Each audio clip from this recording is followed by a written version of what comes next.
Welcome to Eye on America. I'm Michelle Miller. From small towns to big cities, we bring you stories of communities serving one another. In Kentucky, we visit a program that teaches guitar making to help those recovering from addiction.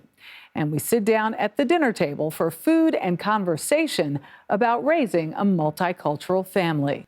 But first, we begin with rising concern about the heart health of young athletes. In America, about 60 million kids participate in organized sports. Nora O'Donnell finds out the questions every parent should ask. When Damar Hamlin collapsed, Heather O'Donnell says it confirmed her greatest fear. Heather's 10-year-old son, Jack, plays hockey in Virginia. It was like watching my worst nightmare. When you could get hit in the wrong place, something could happen. No sport is 100% safe. Can something like we saw happen to Damar Hamlin happen to a kid? Absolutely. It can happen at any time. Dr. Corinne Hudson is a MedStar health emergency physician and works with teams like the Washington Wizards and Capitals. How common is cardiac arrest when it comes to youth sports? Very rare. But we do know it may happen as frequently as once every 5 days. Once every 5 days, a cardiac arrest. Yes. Now, there are a lot of athletes in high school and collegiate sports in this country, but once every 5 days is probably more often than we think about. So how do parents and sports managers and coaches need to be prepared? The best way we can be prepared for this type of emergency is to have the training and have the equipment necessary to respond. That equipment includes an AED, an automated external defibrillator, and if used within the first minute, chances of survival are close to 90%. Okay, this one says to place it up here, right? While you're doing the chest compressions. Yep. We learned how easy it is to use. Deliver shock now. That button down there. The orange button now. Just say clear and shock. Okay. Yep. Shock delivered. And then we go back into CPR. You just keep going? Yep, just keep going.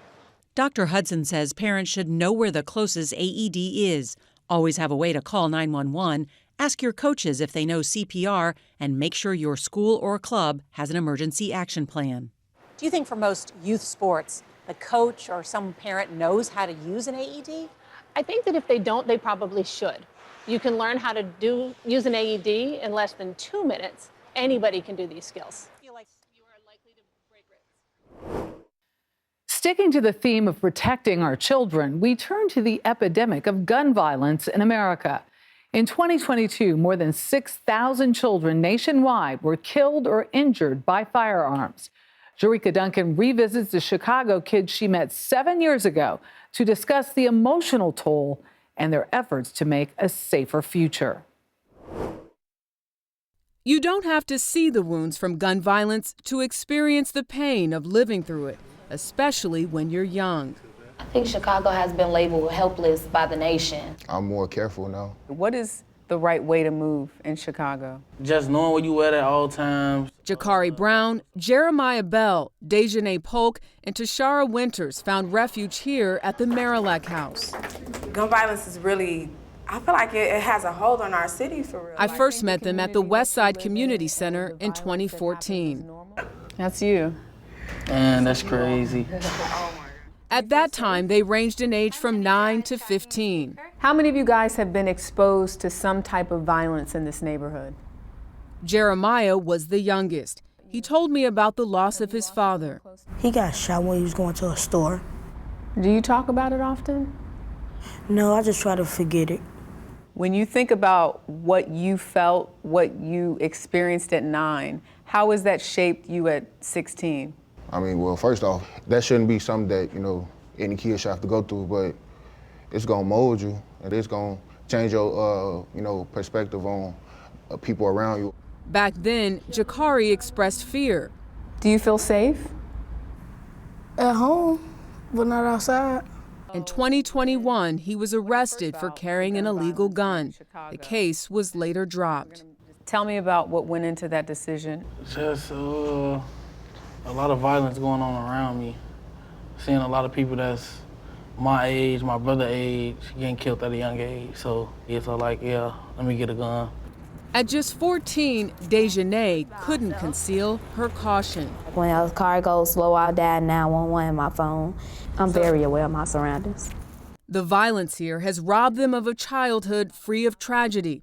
a cycle that has continued into adulthood. I recently lost a cousin who was really close to me, and excuse me if I cry.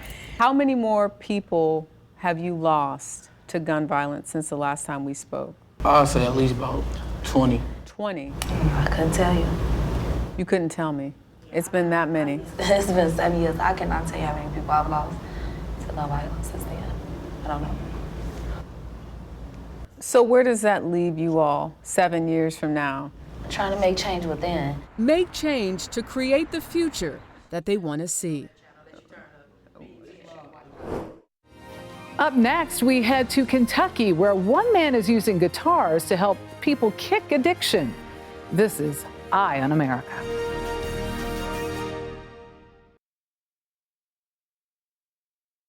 Welcome back. Hinman, Kentucky is located in one of America's poorest regions, and it's also been hard hit by the opioid epidemic. But a hands-on program is rebuilding the town's reputation and creating new hope through craftsmanship. Mark Strassman explains. Hinman Town, where the mountains ring. Music, a point of pride here. Where the rain comes down with troublesome sand. And crystal meth, an Appalachian sorrow. That was my main priority from the time my eyes opened. As soon as I woke up, that was the first thing, was wondering where I was going to get my fix for the day. I just didn't think about anything else. I was consumed in that world. In a place like this, is it hard to get drugs around here? Yeah, you could go about anywhere and find anything you was looking for. Nathan Smith was 18 when he tumbled off the back of a work truck. Surgeons rebuilt his body, but painkillers, then meth, broke his will and poisoned his future for the next 20 years. I knew that if something didn't happen, that I was either going to wind up in prison or I was going to be dead. In Knott County, Hindman is the hub. Nearly 700 people scraping by in one of America's poorest pockets. Even the local creek is trouble. In fact, it's called Troublesome Creek. And back in July, its floodwaters swamped parts of a county where the overdose rate nearly triples the national average. I'd say it's probably about as bad as it gets anywhere. It's a crisis here. So the candidates for the school that you run is almost never ending. Sadly, we'll probably never have any lack of people that are eligible to go through the program. Doug Naselroad is a guitar maker by trade and a drug rehabber by circumstance. He has 12 employees, all former drug users, some with felony records. They entered a county rehab program and enrolled in the School of Luthery as part of their recovery. I wonder how deep that goes. You think the rolling pin sander would take that out? Since 2012, Naselroad has taken them in, taught them woodworking, and helped them learn to love guitars, mandolins, and dulcimers instead of heroin, meth, and opioids. What is it about making guitars that helps people? The nature of making guitars is it's a long curve. Yeah, the gratification is not instant. Opposite of drugs. Opposite of drugs. You have to commit a lot of labor-intensive hours to building a guitar, and you have to come back week after week after week. They find something else to fix on, they find their gratification in it, and as time goes by, the memory of the drug gratification gets smaller, and the hope of Luthery gratification gets bigger. You have to sand this. Smith started here in 2017 and became the program's first full-time employee. A lot of people, they find out that you've been on drugs, something like they look down on you. And Doug's never done that. With everybody that comes through the door, he gives them a chance. What about making guitars surprised you? I guess it was just the craftsmanship that goes into them. When you see what you can create with your hands, it lifts you up and lets you see that there is things you can do without using. Over the last 10 years, more than 200 recovering drug addicts have come through this program. They've helped build string instruments sold to music stores across the country. Like Smith, they've learned to master lutherie and build a second chance. Most do. The program has a 71% success rate so far. 71% success rate is also a 29% failure rate. And there's some heartbreak that comes in. I have to remind myself, not everyone can succeed.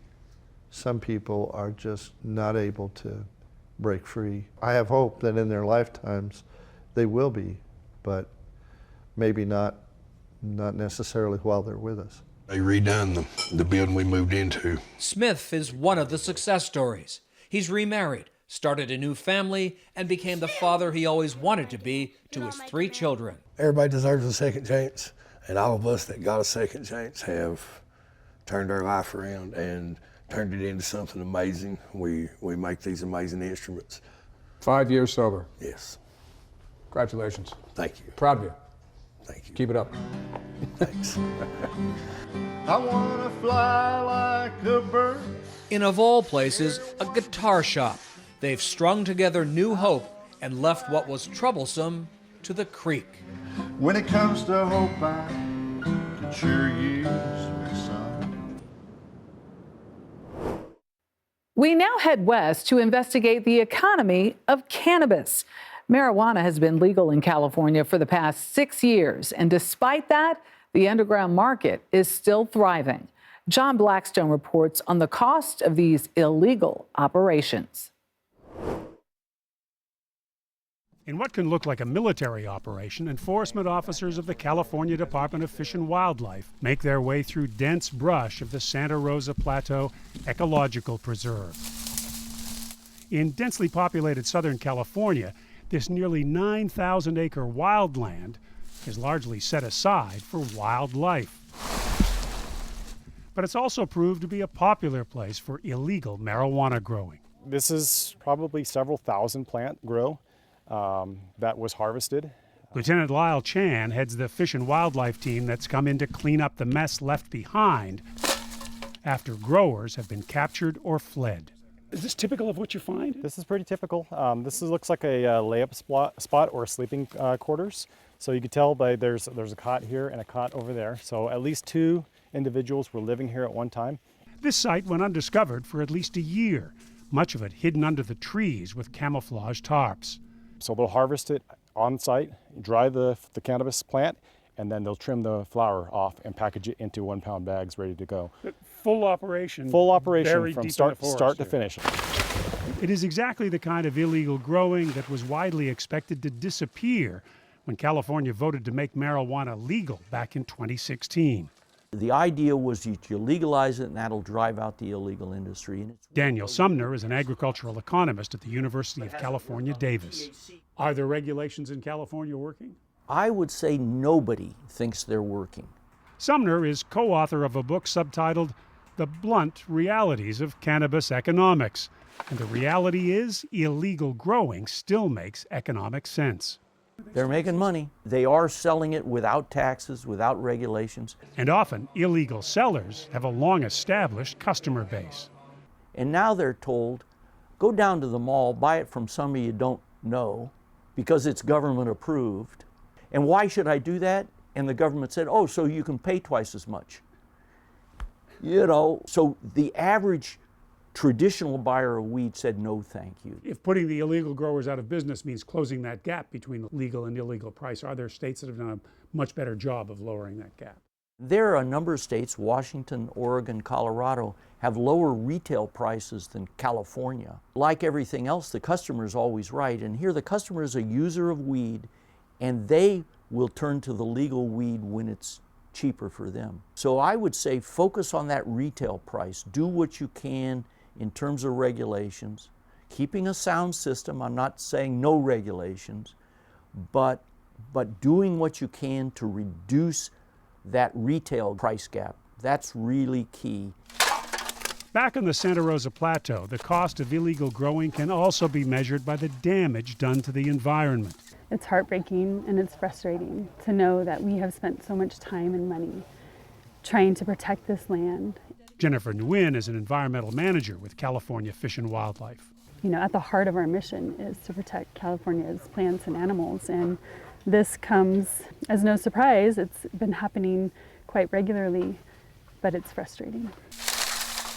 The first step in making things right is trying to pick up everything left behind by the growers, from snack food to drip irrigation systems. Not only do they use the land, they steal the water. Yes, you see all the polypipe that are illegally here on this ecological reserve. It takes water from the plants and animals that need it to survive. All the trash is bundled up, ready to be lifted away by helicopter, but other scars are left behind. Well, you see they have to move the land and they have to make flat spots to put the plants and to irrigate. Now the hillside is very loose soil. When the rains come, it washes all the debris, the sediment, the dirt, and all of the fertilizers and any toxic pesticides that they use right into the waterways and continues on. The debris is gone, but it may be years before the land has healed. After the break, two CBS News correspondents make a meal and discuss the importance of celebrating their multicultural families. That story is next.